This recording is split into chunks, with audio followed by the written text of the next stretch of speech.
તું ઝાંખે છે પણ અલે આઈ જા અંદર આઈ જા દર્પણના સામે હું કહું પતી ગયું છે આમાં ટૂથપેસ્ટ યાર ક્યાં પતી ગયું હલે તો હવા દેખાય છે એમાં હવા તો થોડી આવે ને ઉપર એમાં થોડી આવે એટલે અલે બહુ પડી હવે શું હલે હજી કરશે? તો જાન નીકળી ગઈ છે એની ના હજી તો જેટલું બધું નીકળે લે આને નીકળીને કશું ભરું છે આમાં હા, હજી આ નીકળે અહીંયાથી ના નીકળે અહીંયાથી નીકળતું હશે છોડી દે ને છોડી દે. આ કેવી કંજૂસી આવું જ છે ભાઈ જે છે એ. આ મોઢું ચીકણું ચીકણું થઈ ગયું છે, ધોવું પડશે. સેટઅપ વાહ, મજા આવી જશે. સ્મેલ તો સારી આવે. આ શું કરે મોઢું ધોવું છે. નહીં આ ફેસ વોશ નહીં, આમાં મેં પેલું વાસણ ધોવાનું સાબુ નાખ્યું હોય તો ખાલી પેલું જ છે. આ બે ગીરવે રાખ્યા છે.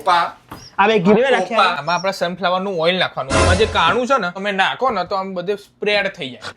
આપણો જે તંબુરો આનું શું કરવાનું એ આખો ના નખાય, ઓમાં નાખવાનું હોય લે. આ નવું રે થોડું બચત કરતા શીખો જીવનમાં. આ શું કરે છે? આ પાણી કેમ નાખ્યું આમાં? એટલે આમાં મહિનો ચાલે ને એટલે નવું લાવવું ના પડે આપણે. આટલી તો શરમ રાખ આટલી ચૂલું ભર તો એટલે હજી શરમ રાખ ચાલે કે થોડી. નહીં મહિનો? આ ચાલશે કે નહીં તું મને કે. એટલે પણ હાથના જર્મ્સ ના મળે ને પણ હા? સોપ જ નહીં એમાં સોપ છે આટલું ફીણવાનું આવ્યું, એમને ફીણ આવ્યું. પૈસા તો બચે. હા પૈસા બચાવો ભાઈ. બચત કલાક બહુ કલાક તું જરૂરી વાપરો છે. છો ને એના પછી ના મારે જમ્પ તો થઈ જશે ઇન્ફેક્શન બચત બહુ જરૂરી છે. આ મુકા કાકા ને ભાઈ આવું જ થયું તું, એમને આવી રીતે બચત કરી છે. કેવી રીતે તમને કઈ ખબર તમને કહીને ગયા હતા તો તમે કેમ અહીંયા જો એકલા આવી જ રીતે જીત્યા છીએ ભાઈ આપણે. અને જજંતરમ મમંતરમ